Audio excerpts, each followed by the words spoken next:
cantamos a respeito disso. Nós vamos ter aqui um tempo muito especial de ministração da palavra. Eu queria que você preparasse, guardasse seu coração, não ficasse agora conversando com as pessoas do lado, só se for para falar, ó, glória a Deus, bênção. Fica concentrado nesse momento.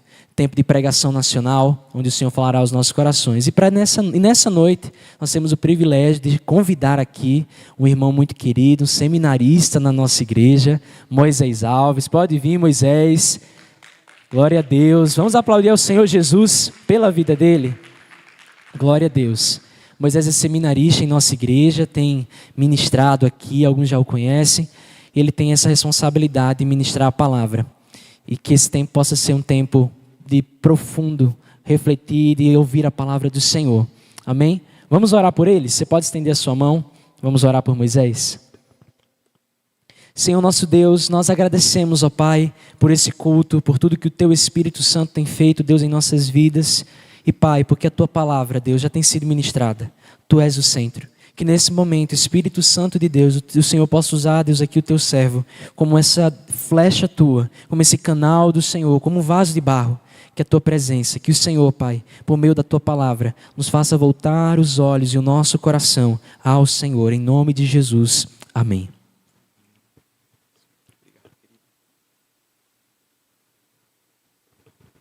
Amém, amém. Glória a Deus. Boa noite, JNI. Olha aí, me responderam mais forte, dá para ser mais forte. Vai, boa noite, JNI. Cristo, tudo em todos, o centro, a palavra, o nosso Salvador. Tenho o privilégio hoje de poder trazer, compartilhar a palavra do nosso Senhor, do nosso Salvador. E queria pedir de você muita atenção. Assim como Esdras, no capítulo 7, ele prepara o seu coração para buscar a lei, para cumprir, que assim também possamos ter esse coração disposto, preparado nessa noite para ouvir aquilo que o Senhor tem a nos dizer. Meu irmão, já foi dado um spoiler do que teremos em setembro desse ano, Plenitude. Chegamos agora à nossa 5ª edição. E quantos aqui estão com 100% de aproveitamento? Desde 2017. Tem alguém aqui? Desde 2017? A partir de 2019. Ó, claro ali. A partir de 2019, quem estava? A partir de 2022. Vixe, pouca gente, mas estou vendo uns rostinhos. É a 5ª edição dessa conferência que acontece em 4 regiões diferentes. Você sabia disso? O Plenitude acontece em 4 regiões diferentes. Eu vou pedir para a projeção colocar aqui um mapa que eu não sei se chegou até eles. Um mapinha para você entender, né? São essas 4 regiões em que acontece. Não sei se está dando para ver tão bem. Mas é a região sul, né? A galera ali do frio, do chimarrão.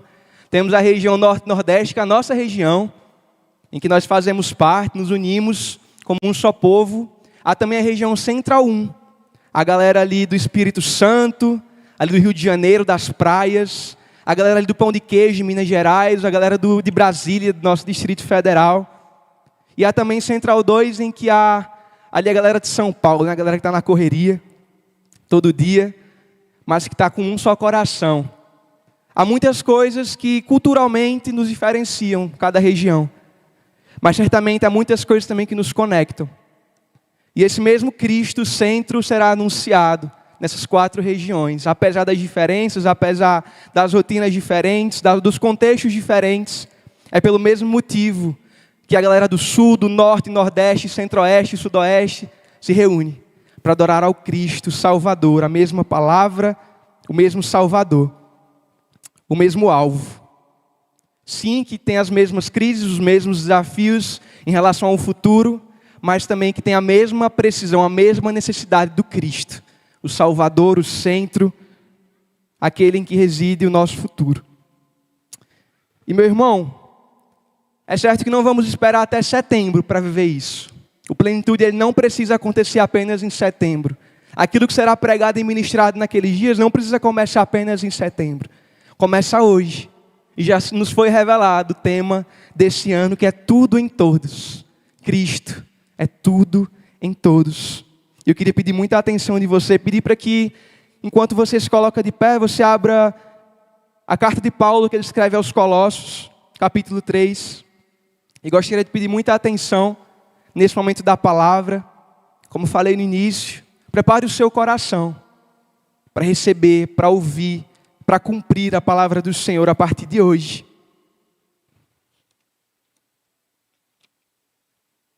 Quando você se coloca de pé, o texto de Colossenses 3.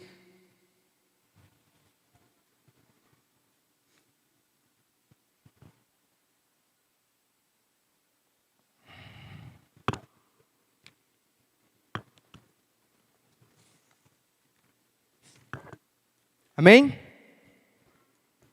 Todos com a Bíblia aberta ou acompanhando aqui na projeção.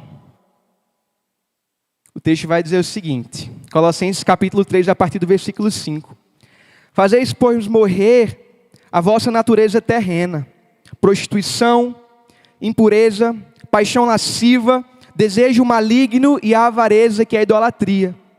Por estas coisas é quem vem a ira de Deus sobre os filhos da desobediência.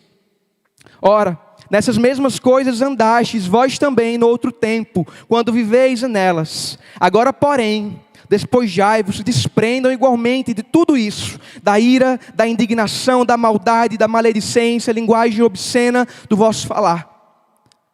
Não mintas uns aos outros, uma vez que vos despistes do velho homem com os seus feitos, e vos revestistes do novo homem, que se refaz para o pleno conhecimento, segundo a imagem daquele que o criou. No qual não pode haver grego, nem judeu, circuncisão nem incircuncisão, bárbaro, cita, escravo, livre. Porém, Cristo é tudo em todos.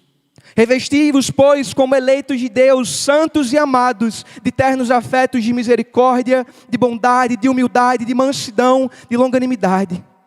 Suportai-vos uns aos outros, perdoai-vos mutuamente, caso alguém tenha motivo de queixa contra outrem, assim como o Senhor vos perdoou, assim também vocês perdoai. Acima de tudo isto, porém, esteja o amor, que é o vínculo da perfeição. Seja a paz de Cristo, o árbitro, que em vosso coração, o qual também foste chamados em um só corpo, e sede agradecidos. Habite ricamente vós a palavra de Cristo. Instruí-vos e aconselhai-vos mutuamente em toda a sabedoria, louvando a Deus em salmos, hinos, cânticos espirituais com gratidão em vosso coração. E em tudo o que fizeres, seja em palavra, seja em ação, fazei-o em nome do Senhor Jesus, dando graças por Ele, dando por Ele graças a Deus Pai. Amém? Peço que você feche seus olhos para que possamos orar agora, novamente. Pode se assentar também. Senhor Jesus, bendito seja o Teu nome pela Tua palavra, Pai, que já nos é revelada quem Tu és, Senhor. O Supremo, o Salvador, o Soberano, o nome cujo está sobre todo nome. Pai, a Ti agora consagramos esse momento, que os nossos corações, seja como o coração da parábola do semeador, Senhor, como uma boa terra, que recebe a palavra, e cuja o coração dá frutos, Senhor, cuja palavra germina, que assim seja o nosso coração essa noite, em nome de Jesus, ó Pai, amém. Meus irmãos, quantos aqui usam constantemente o GPS para ir a algum lugar? Aqui na cidade mesmo, ou quando vão viajar, quantos aqui usam o GPS? Olha só, algumas pessoas usam, hein? Quem está aí novo habilitado vai precisar muito. Mas eu queria perguntar para vocês, para pôr uma reflexão, né? Quando nós temos um GPS, um mapa, mas não temos destino, ou então nosso destino está errado, está apontando o destino errado, esse mapa serve de alguma coisa? Não, porque ele vai nos levar para o local errado. E, sabe, meio a uma geração em que há tanta informação disponível de onde é para irmos, do que é para fazermos, muitas vezes nos deparamos em não saber para onde ir ou o que fazer. Em meio a talvez a geração que tem mais acesso à informação na história, encontramos também a geração que mais se depara com índices de ansiedade e de depressão e não tem um senso de propósito, não encontrar sentido na própria vida. E o fato de você ter chegado aqui essa noite, seja com o GPS ou não, mas agora apontando para o seu coração, o fato de você ter chegado essa noite, teve qual destino? Tem qual propósito? Por que você veio aqui hoje? Foi para ver uma pessoa? Foi para cumprir uma escala do culto? Foi porque foi feito um engajamento muito grande e você falou, vou junto para estar lá junto com a galera? Qual o objetivo de você ter chegado aqui essa noite? Certo é que no culto, o objetivo principal, o destino exclusivo, precisa ser Cristo. É claro que viemos sim para servir, viemos sim para ver o nosso irmão, para ter comunhão, mas entenda, o destino exclusivo principal é Cristo e a glória de Deus. E convido você já a examinar o seu coração em relação a isso. Por que estamos aqui essa noite? É para adorá-lo? É para declará-lo? É para reconhecer que Ele é o centro, como foi cantado? Antes ali do momento de dízimos e ofertas, quantos de nós não cantamos aquela canção só da boca para fora? De fato, Cristo é o centro quando estamos aqui, num culto de JNI, mas no nosso trabalho, na nossa faculdade, o centro são outras coisas. O centro é muitas vezes a nossa própria vontade. E ainda nessa reflexão de para onde vamos, por que viemos, eu gostaria de lembrar a vocês um pouquinho do que o Senhor tem falado ao longo desses últimos 2 anos, 3 anos contando com esse, desde 2024. Que foi o ano de irmos aos pés da cruz, foi o ano do fundamento, foi o ano de entendermos que somos justificados pelo sangue de Cristo. Após isso, olhamos para 2025 como sendo o ano em que olhamos para o lado. Mas como assim para o lado? Olhamos para o nosso irmão. Olhamos e lembramos que temos um corpo que é unido por esse sangue de Cristo. Um corpo onde deve haver comunhão, harmonia. E tendo essas duas afirmações, essas duas verdades muito bem convictas e estabelecidas no nosso coração, de que o sangue, a justificação ali é o fundamento, e que precisamos olhar para o nosso irmão, o corpo, precisamos agora olhar para o centro em 2026. Essa é a direção que Cristo nos dá como igreja. Olhemos, JNI, para o centro. Não há comunhão real, não há salvação verdadeira, se Cristo não é o centro. Se a palavra de Cristo não é o que nos governa diariamente. Olha, não há comunhão real e nem salvação verdadeira, se Cristo não é este. Se Cristo não estiver neste lugar em nossas vidas, tanto na nossa vida pessoal como na nossa vida em comunidade. E voltando agora para o texto bíblico, tendo dado essa pequena ilustração antes de prosseguirmos, eu gostaria brevemente de expor para vocês um pouquinho o contexto, ali em que Paulo escreve aos Colossos, a igreja de Colossos. Olha só, Paulo não foi o responsável por plantar aquela igreja. Paulo estava preso, muito provavelmente, enquanto escrevia essa carta, como afirma lá no capítulo 4, se não me engano, no versículo 18. Quando ele fala, lembrai-vos das minhas algemas, isso indica que ele estava preso, mas se preocupando com a igreja que nem sequer ele plantou. Mas você pergunta, mas por que Paulo está se preocupando com aquela igreja? Por que ele está escrevendo essa carta de Colossenses, aos Colossenses, né? E a resposta, na verdade, para essa pergunta é porque naquela cidade, naquele contexto, estava se disseminando ideias heréticas, de que Cristo não era o suficiente, de que Cristo não era tudo o que precisávamos. Na verdade, era pregado, Cristo é muito legal, sim, mas também precisamos das regras judaicas, precisamos também das filosofias secretas, precisamos também do culto aos anjos. Eram ideias que eram disseminadas e que Paulo, sabendo, tendo conhecimento disso, ele se posiciona e escreve essa carta. E na verdade ele vem com uma imagem ilustrativa, né, com uma marreta, para bater e dizer, não, Cristo não é uma parte da refeição, Ele não é uma parte daquilo que você precisa, Ele é a refeição inteira, Ele é tudo que precisamos, em todos. Ele é tudo, não apenas uma parte da nossa vida. Ele precisa ser tudo, não apenas uma parte dos nossos dias. Cristo é tudo em todos. E ainda agora ao versículo 11 do capítulo 3, nós lemos que nesta nova natureza não há grego nem judeu, bárbaro, cita, escravo ou livre. Eu acho muito interessante porque Paulo aqui ele estabelece meio que um conflito de ideias, porque ele traz o velho homem, mas agora ele diz, nessa nova natureza, tendo deixado para trás, despojando-vos do velho homem, agora nessa nova natureza, não há grego nem judeu, bárbaro, cita, escravo ou livre. E esse é o primeiro ponto que podemos refletir aqui nesse texto, que Cristo é tudo na nossa identidade. E todos aqui, tendo passado pela adolescência, ou então vivendo a adolescência agora, é certo que essa é uma das crises que enfrentamos. meio à adolescência. Quem somos? Qual é a nossa identidade? Quem é que define isso? Na época em que Paulo escreve isso, no contexto aqui paulino de Colossenses, aqui ele estabelece uma divisão muito clara sobre as cercas que haviam naquele mundo que a sociedade muitas vezes impunha. A cerca cultural, quando ele diz o grego e o judeu, há as divisões ali intelectuais, quando ele traz o bárbaro, o cita, as econômicas, quando ele coloca o escravo e o livre, são imposições, são segregações que o mundo impõe sobre a nossa vida. Entretanto, a cruz de Cristo, ela aparece como sendo o grande nivelador. Diante do meu irmão, diante do meu amigo, diante do meu patrão, do meu colega, pode de fato, diante do homem, haver essa segregação. Mas diante da cruz de Cristo não há. Os pés da cruz de Cristo é plano. Aquele chão onde está a cruz de Cristo é plano. Não há ninguém maior ou menor.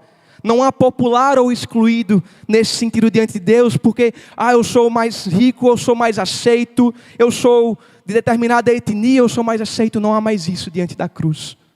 A cruz ela vem para quebrar essa segregação que o pecado muitas vezes traz, que o mundo muitas vezes impõe sobre nós. Sobre todos, não apenas sobre nós crentes, mas sobre a própria humanidade. E ainda refletindo sobre a questão de Cristo é tudo, a nossa identidade, podemos também refletir no ensinamento muito precioso que o Timothy Keller nos diz, nos ensina, nos traz em uma das suas obras, em que ele fala que a religião tradicional diz: eu me comporto, logo Deus me aceita. Entretanto, o Evangelho de Cristo, da cruz, diz: Cristo me aceitou, logo eu me comporto. Muitas vezes é assim que agimos, nós buscamos seguir uma conduta, regras, normas, para que possamos ser aceitos, mas na verdade você pode tentar cumprir tudo, mas ainda assim você não será digno de ser aceito diante de Deus. E é por isso que ele diz que o Evangelho é quando diz que Cristo me aceitou. Não fazemos para ser aceitos, nós fazemos porque fomos aceitos por Cristo. Ele nos capacita a essa nova natureza, a nos despir do velho homem e agora viver essa nova vida. Só que quando olhamos para o adolescente, ou às vezes até essa crise se estende à fase da juventude, a gente vê que o cenário é ainda mais preocupante, porque o adolescente muitas vezes diz: o Instagram me aceita, logo eu me comporto. O meu grupo de amigos me aceita, logo eu me comporto. Ou então, eu me comporto porque só assim eu serei aceito. E muitas vezes essa é a crise que o adolescente ou que o jovem que ainda não conseguiu vencer isso enfrenta, e isso é exaustivo. Quem já viveu isso, ou quem aqui nesse lugar passa por isso, sabe como é exaustivo, como é cansativo. Viver buscando a aprovação de pessoas que constantemente estão mudando. E um dos chamados, um dos convites que o Senhor tem para nós hoje, é: pare de buscar essa aprovação nas pessoas, pare de buscar essa aprovação de si próprio. O mundo diz, né, se ame e você será feliz. Mas a verdade, a nossa identidade não está forjada em pessoas que me amam ou porque eu me amo. Está forjada em quem Cristo diz que eu sou. Nós não nos definimos pelo que as pessoas dizem, pelo que as circunstâncias trazem. Nós somos definidos pelo que Cristo fez também. Cristo nos comprou, Cristo te comprou. Você é alguém que foi comprado pelo sangue de Cristo. Mas muitas vezes, mesmo ouvindo isso, não aceitamos em nosso coração e preferimos olhar para o que o outro diz. E esquecemos que Ele é tudo na nossa identidade. Ou que Ele pelo menos deveria ser tudo na nossa identidade. Quando passamos a viver dessa forma, entendendo que Cristo é tudo, nós temos uma identidade blindada. Porque independentemente do que as pessoas falam, fazem conosco, nós temos a clareza de que há mais de 2000 anos, o mesmo Cristo continua dizendo: você é amado, você é comprado, você é remido. Diferentemente do mundo, que a cada século tem uma verdade diferente sobre o que nós somos. Ainda no versículo 11, Paulo ele continua dizendo: mas Cristo é tudo. Na versão minha na área diz: porém, Cristo é tudo.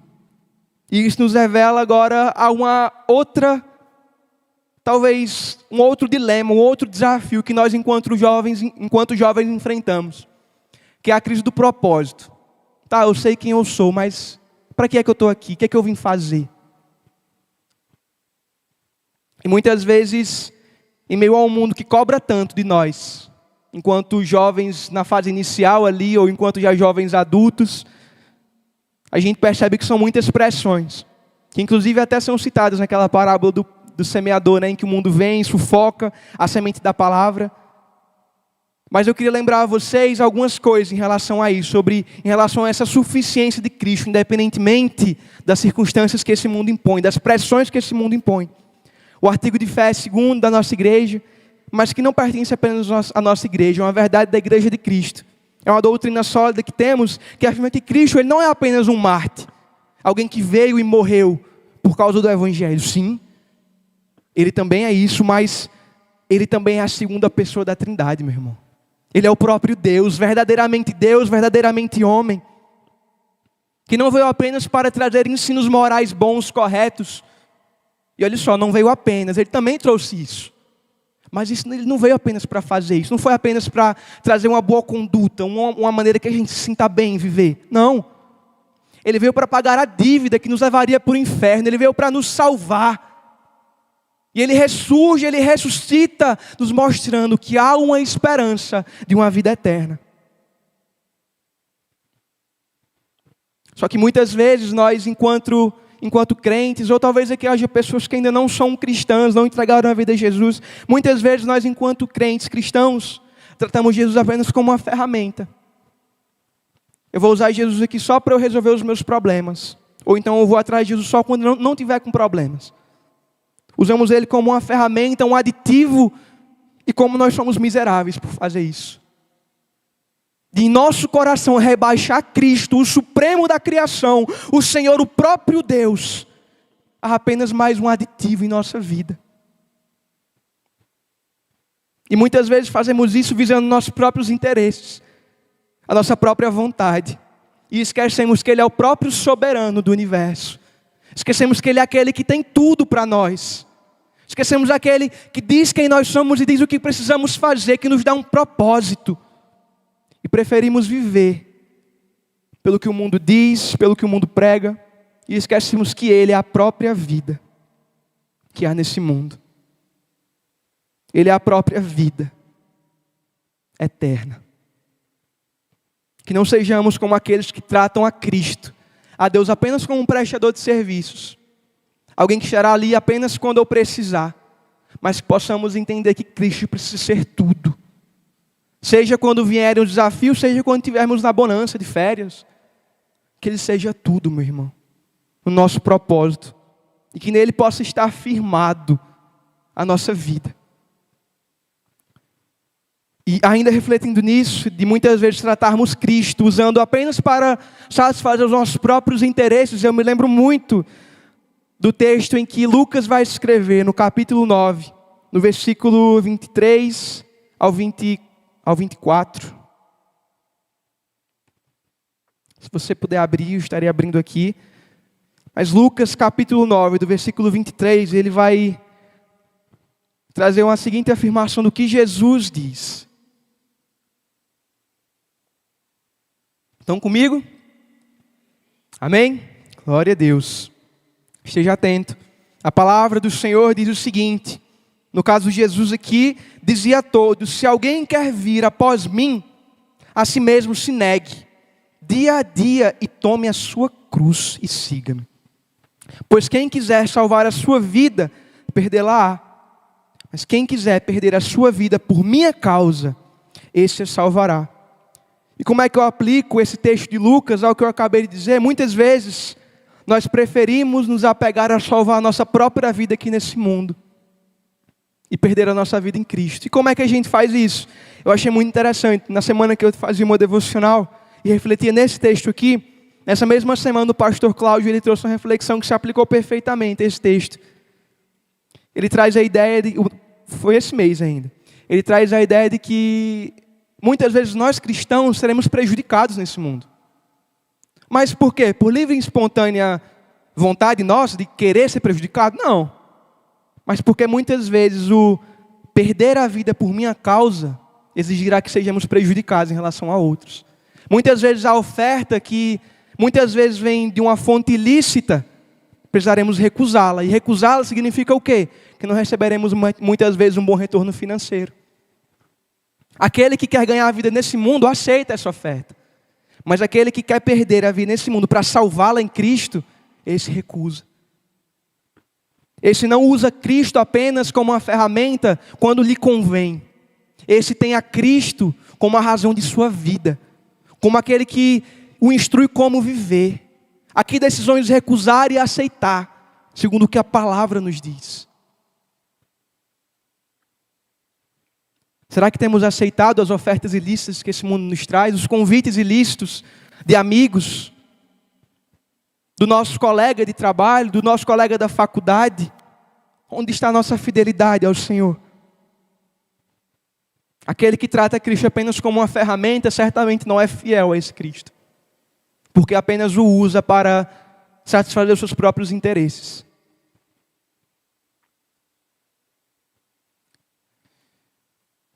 Mas isso não anula o fato de que mesmo sendo fiéis a Cristo, mesmo perdendo a vida nesse mundo para salvá-la em Cristo, isso não anula o fato de que muitas vezes enfrentaremos a batalha em nosso coração e nossa mente contra a ansiedade. E a ansiedade agora não mais porque não sabemos quem nós somos, mas a ansiedade porque agora há muitas coisas. O que é que eu vou fazer com tudo isso? São tantas pressões que o mundo impõe sobre a nossa vida, o cansaço do trabalho, a necessidade de definir logo que faculdade iremos seguir, o TCC, os boletos, todas essas coisas, muitas vezes vindo de uma vez. São desafios constantes e que muitas vezes vêm à nossa mente de uma maneira tão assustadora. A tão temida síndrome de burnout, né? Que é tão falada em alguns ambientes cristãos. Mas eu te pergunto, quando vem esses desafios constantes, você permanece no mesmo propósito que você diz seguir aqui na igreja? Quando vem os desafios constantes da vida, do dia a dia, de ter que lidar com pessoas, de ter que lidar com pressões, com prazos, será que permanecemos fiéis ao nosso Deus? Será que permanecemos crendo e seguindo a nossa fé de maneira íntegra, vivendo de uma maneira que Cristo é o centro? Ou passamos a colocá-lo em segundo plano? Não, Jesus, eu vou deixar o Senhor hoje em segundo plano só porque eu preciso resolver tais coisas. Muitas vezes essa é a nossa postura. Ah, Jesus, já fui domingo para a igreja. Segunda-feira eu falo com o Senhor, se der tempo antes de dormir. Preciso pagar boleto, preciso entregar o que o meu patrão me pediu. E sabe, eu não estou falando aqui para você não fazer essas coisas, né? Trabalhar é necessário. A faculdade também é algo que é importante para nós podermos, né, seguir uma carreira aqui. Mas a questão é, muitas vezes colocamos essas coisas no trono do nosso coração. Permitimos que os desafios, as pressões, as ansiedades tomem de conta de nós. E começamos a tratar a fé apenas como um fast food espiritual. Apenas como um aperitivo, alguma vez na semana. Sendo que, segundo o Eugene Peterson, era para ser uma longa caminhada de obediência. Uma maratona. Não apenas uma corrida. Uma corrida de tiro que é só 100 metros. Não, uma maratona constante. Mas muitas vezes nós como crentes tratamos a fé apenas como um fast food espiritual. Apenas para nos ajudar quando estamos tendo dificuldade, ou apenas quando não estamos tendo dificuldades.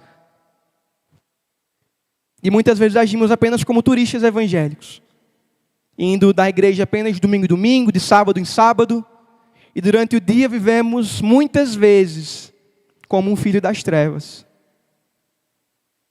que não tem buscado em Cristo essa nova natureza, esse aperfeiçoamento diário. Mas eu queria te lembrar que nessa terra nós somos peregrinos.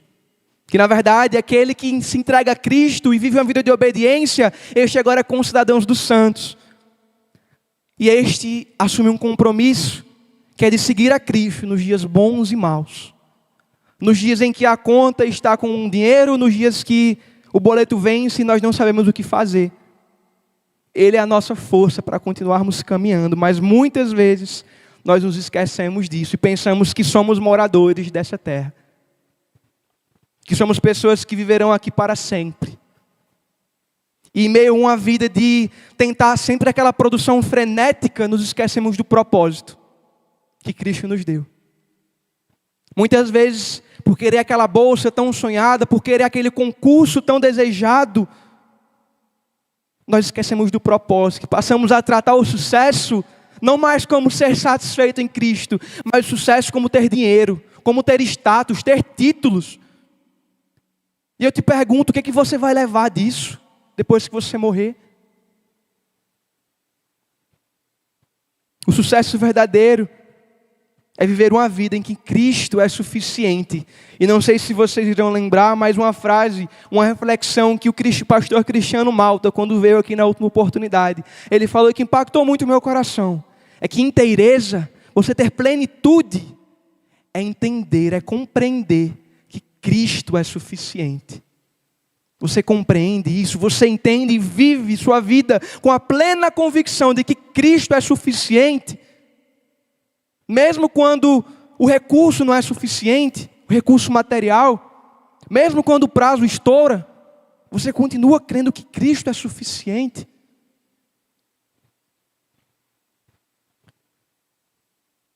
O terceiro ponto, que a reflexão de hoje eu queria que nós pudéssemos refletir, é que a palavra é o vínculo que nos revela o centro.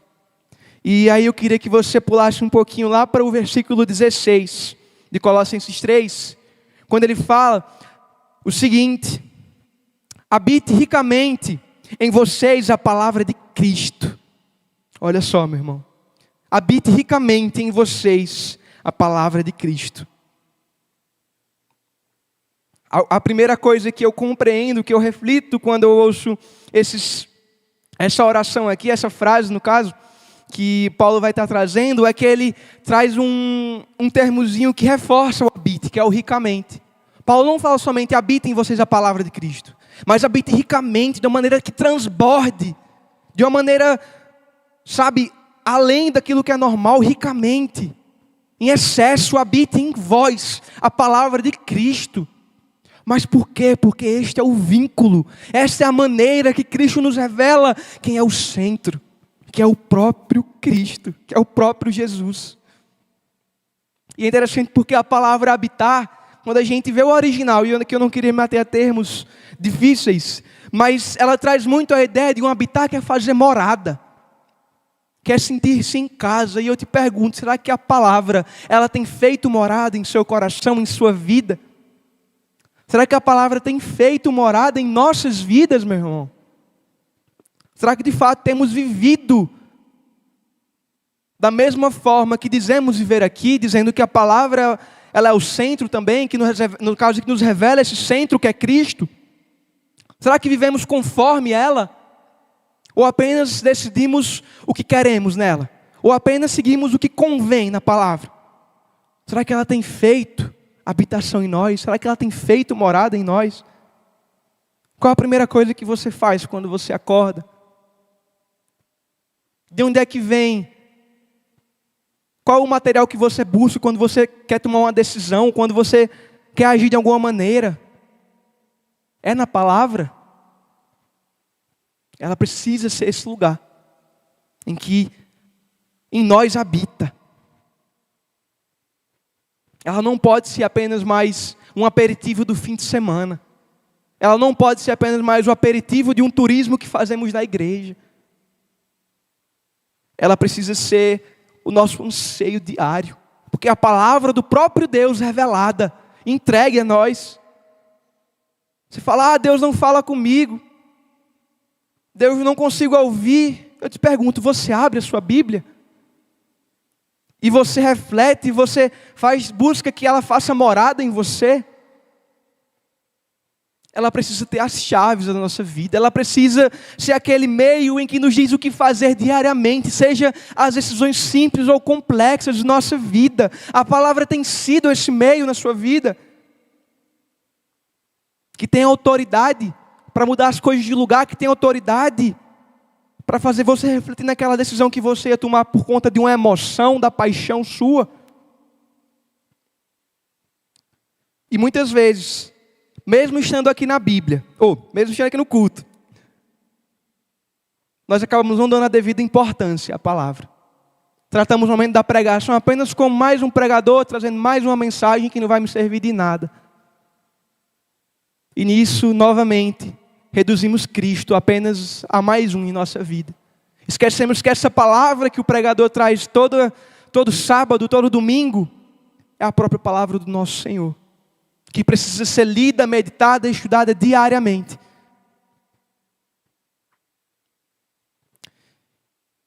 E uma coisa é certa, ela precisa também ter a sua relevância nesse momento. Nós precisamos dar a devida atenção, porque um culto cristão, em comunidade, em que não há exposição bíblica, ele se torna apenas um fã-clube. Apenas um lugar que as pessoas vêm para cantar músicas bonitas, e interagirem umas com as outras, e depois saírem após o culto, sem nenhuma necessidade de transformação. Mas quando a palavra se torna o centro, aqui nesse lugar, quando nós entendemos que esse momento da ministração, de que alguém vem aqui e lê o texto bíblico, quando nós entendemos que esse é um dos momentos mais importantes, esse lugar que se torna uma embaixada do reino. Esse lugar que se torna um lugar onde a presença habita, que representa o próprio Deus aqui. A presença dele estabelecida neste lugar. E há consequências quando nós passamos a tratar a palavra como o centro. O louvor ele ganha peso. Nós passamos a adorar compreendendo sobre quem estamos falando. E muitas vezes não acontece isso em nossos corações.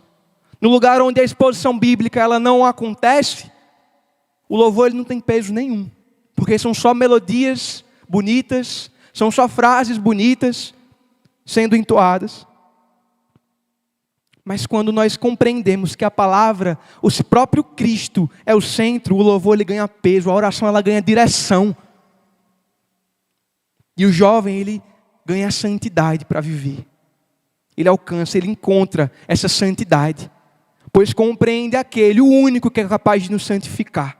Que é o próprio Cristo, o Espírito Santo em nossas vidas, habitando diariamente.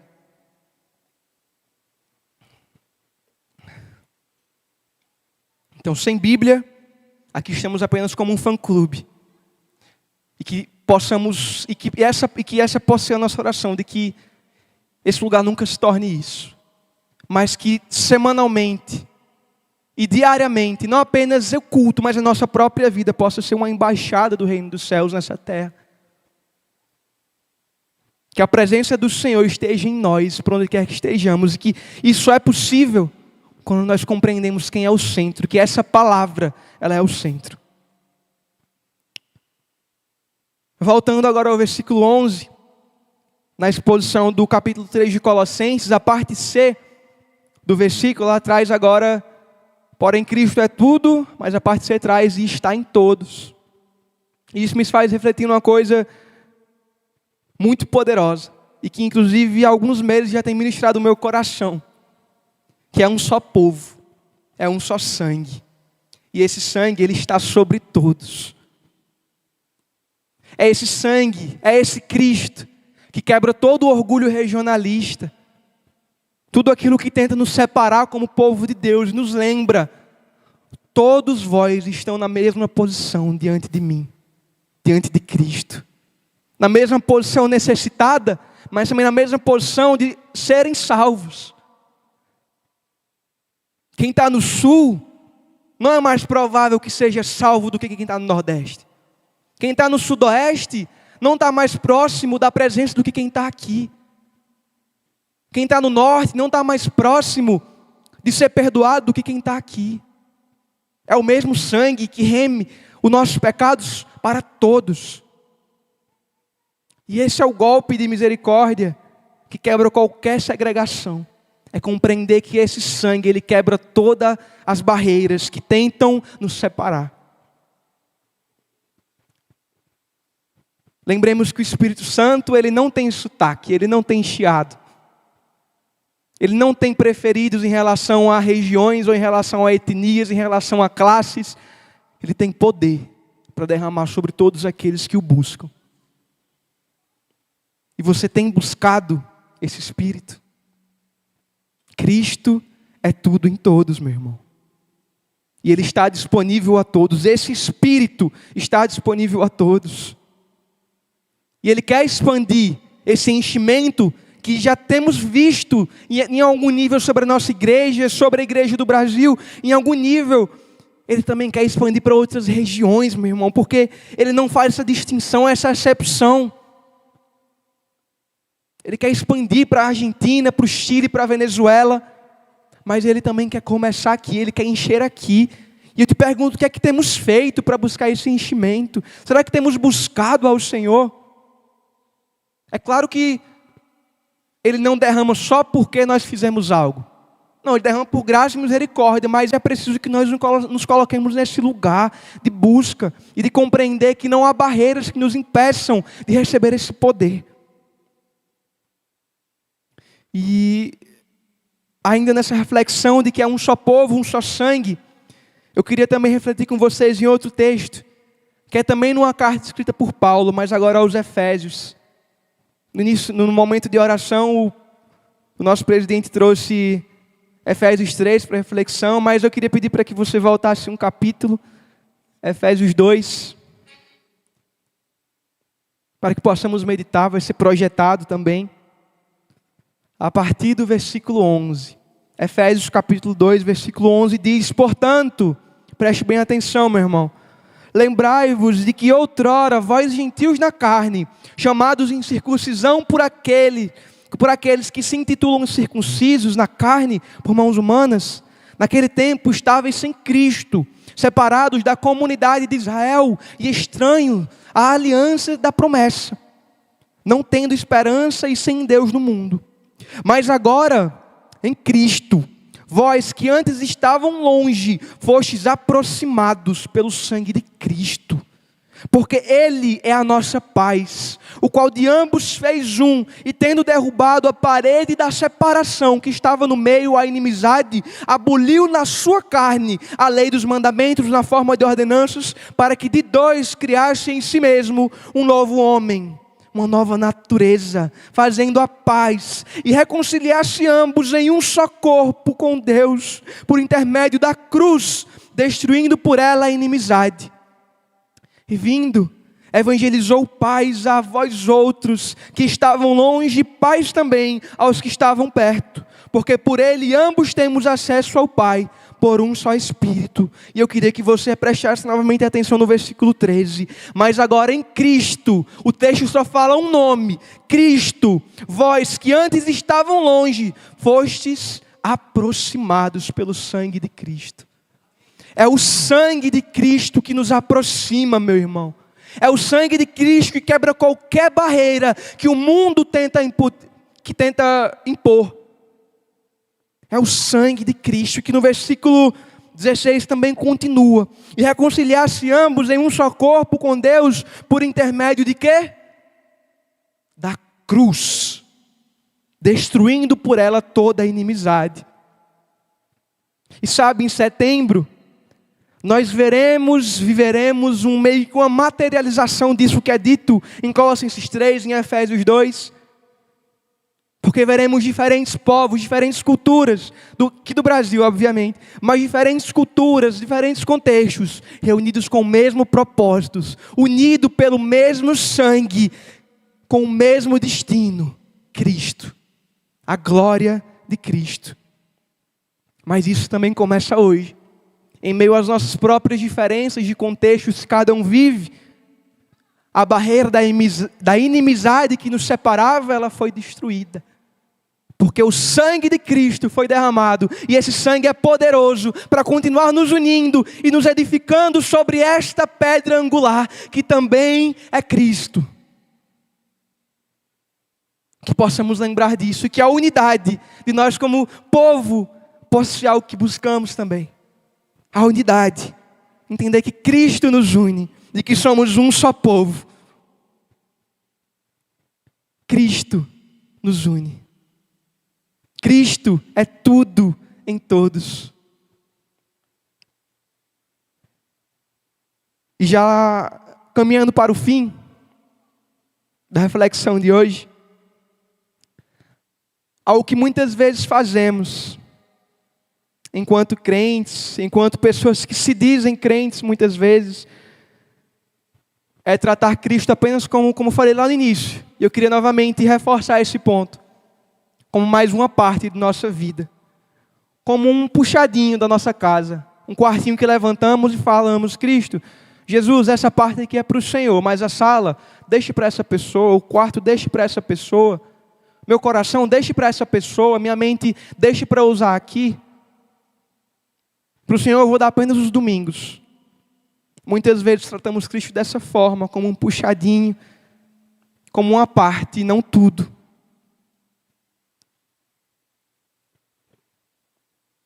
Esquecemos que Ele deseja e que o lugar em que Ele é digno de estar é como sendo dono da casa inteira. É como dono de nossas vidas, como Senhor de tudo, como Senhor do nosso relacionamento com o nosso namorado, com a nossa namorada, com o nosso esposo, com o nosso colega, com o nosso professor, o patrão, o empregado. Sabe, o mundo ele impõe sim essas diferenças, mas diante de Cristo não há mais isso. Ele é Senhor sobre tudo isso.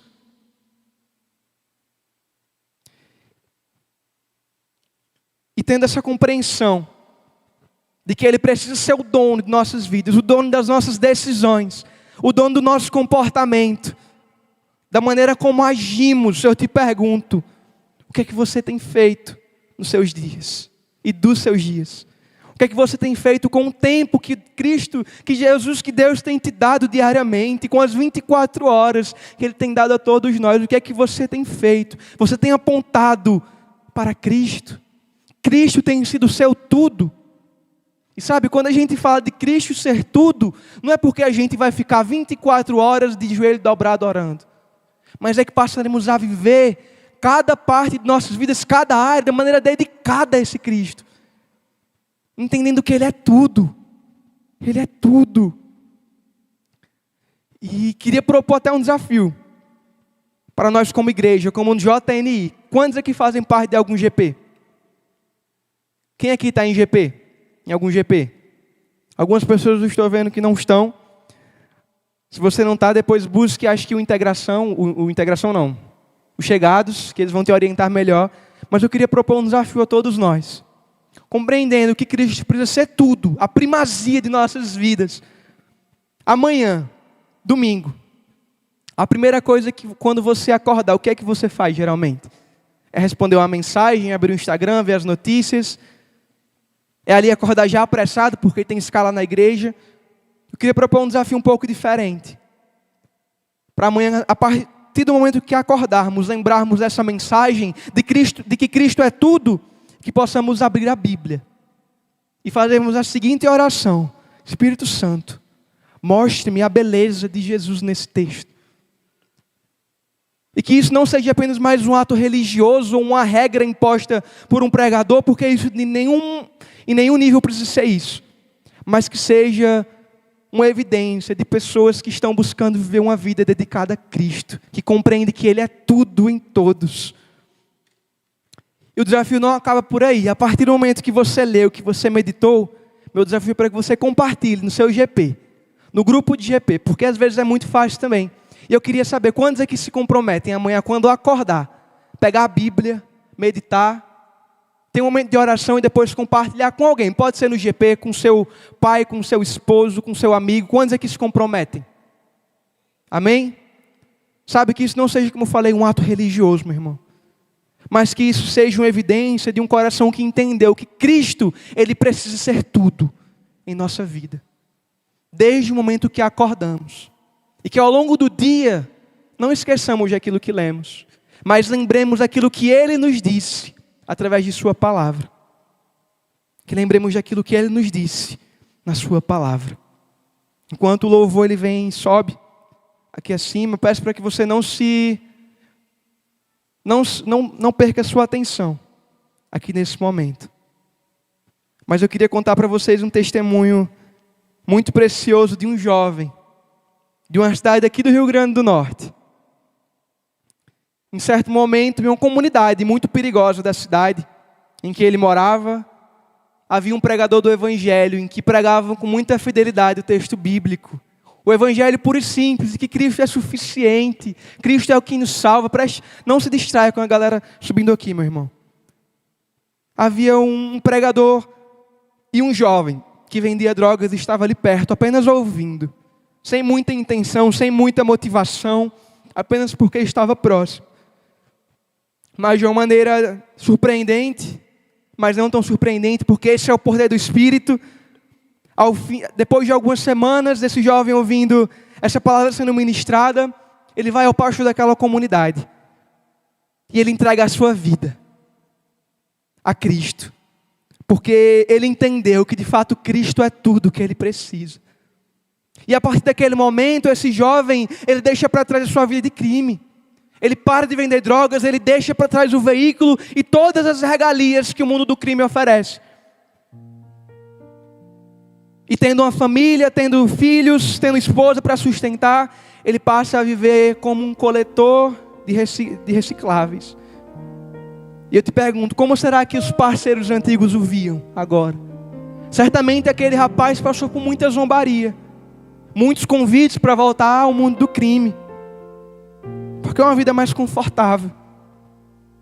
Mas ele permanecia firme na sua decisão, porque ele de fato compreendeu que Cristo é tudo, e que não vale a pena viver uma vida que não seja digna do Evangelho. Mas olha só, esse rapaz, esse jovem, cujo nome não é mencionado, ele entra em um xeque, no estilo xadrez. Ele é posto em xeque porque em uma situação difícil naquela comunidade, uma tarde, o chefe do tráfico ele é assassinado. Por outra, não é relatado quem foi, provavelmente outra facção. E então é necessário que surja um novo comandante. E olha só, esse comandante assassinado era irmão desse menino, desse jovem que entregou a vida a Jesus. E os antigos colegas, parceiros do crime vão até ele e falam: ei meu irmão, ei boy, vamos voltar porque mataram o seu irmão. Deixa essa vida aí, não vai te levar a lugar nenhum. Venha, volte para o nosso meio, aqui você vai ter de volta todos os seus regalias, você vai estar à frente, vamos se vingar daquela galera. E contrariando a expectativa dos seus parceiros, ele dá um checkmate naqueles antigos parceiros.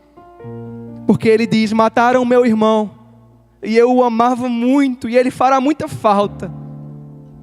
Mas eu já tomei a minha decisão. Cristo é tudo para mim, e eu não troco por nada.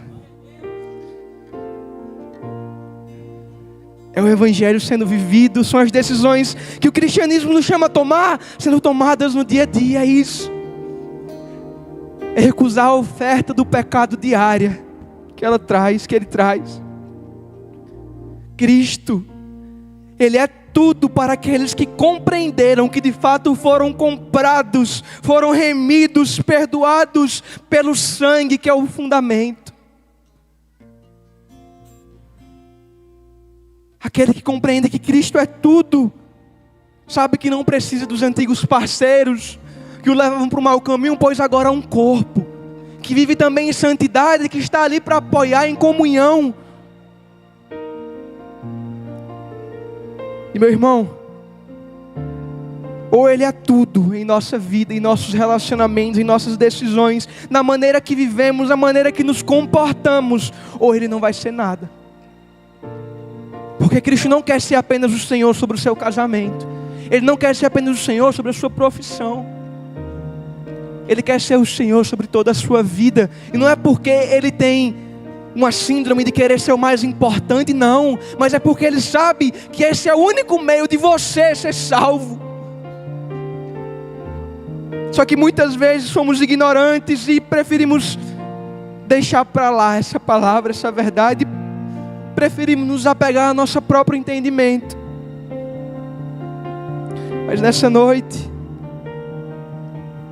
sendo revelado, esse tema do plenitude, de tudo em todos, eu te digo que não é sobre um tema de uma conferência. É sobre uma verdade que precisamos viver diariamente. É algo que precisa estar aqui enraizado em nosso coração. E talvez hoje você examine o seu coração e você perceba que há algumas áreas em que Cristo não é tudo, em que Cristo é só uma parte, é só quando convém.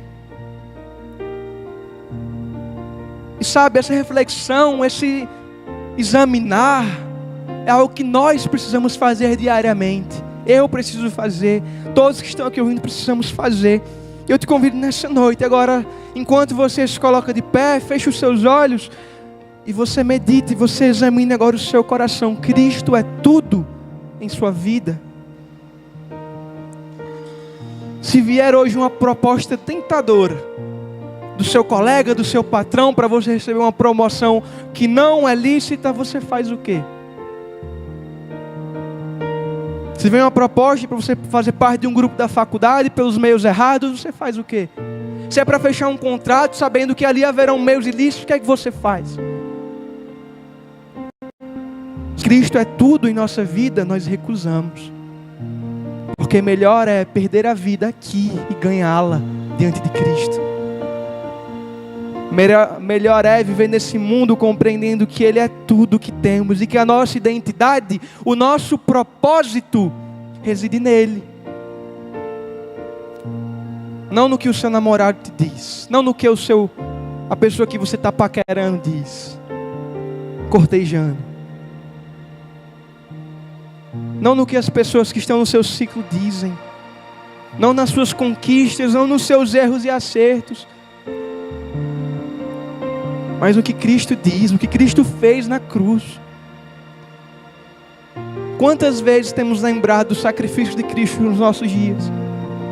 Será que só lembramos quando é pregado aqui, aos domingos, sábados e terças e quintas? Que bom que é pregado aqui. Isso demonstra que a palavra tem sido pregada com fidelidade. Mas eu te pergunto, no seu trabalho, você lembra disso? Se você lembra do sacrifício de Cristo, porque se você lembra, certamente você sabe como devemos nos portar e viver. Porque se fomos aceitos, somos chamados a uma nova natureza agora. Vinde a mim. Ele nos aceita como estamos, mas Ele também nos chama a não permanecer dessa maneira, mas agora ser transformados, viver sob uma nova natureza, em que Ele é tudo, em que Ele é o centro, em que Ele é a palavra, Ele é o meio pelo qual agimos, pensamos, nos portamos. Livremos-nos de tudo aquilo que diz respeito ao velho homem, nos revistamos da nova natureza, pois ela revela que Cristo é tudo em nós. Convido você agora a fechar os seus olhos.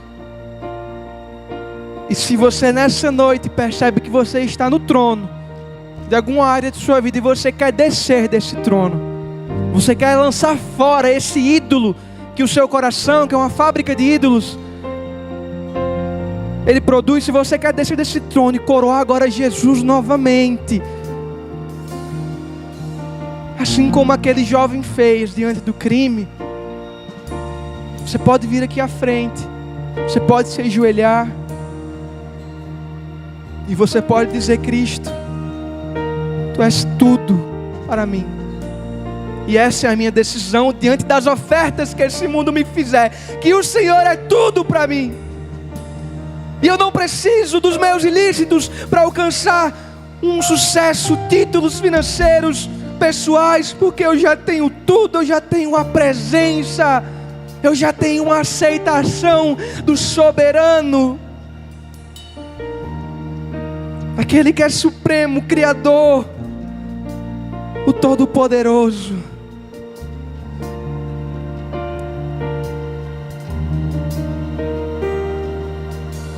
Não se envergonhe, porque não devemos nos orgulhar de continuar no pecado,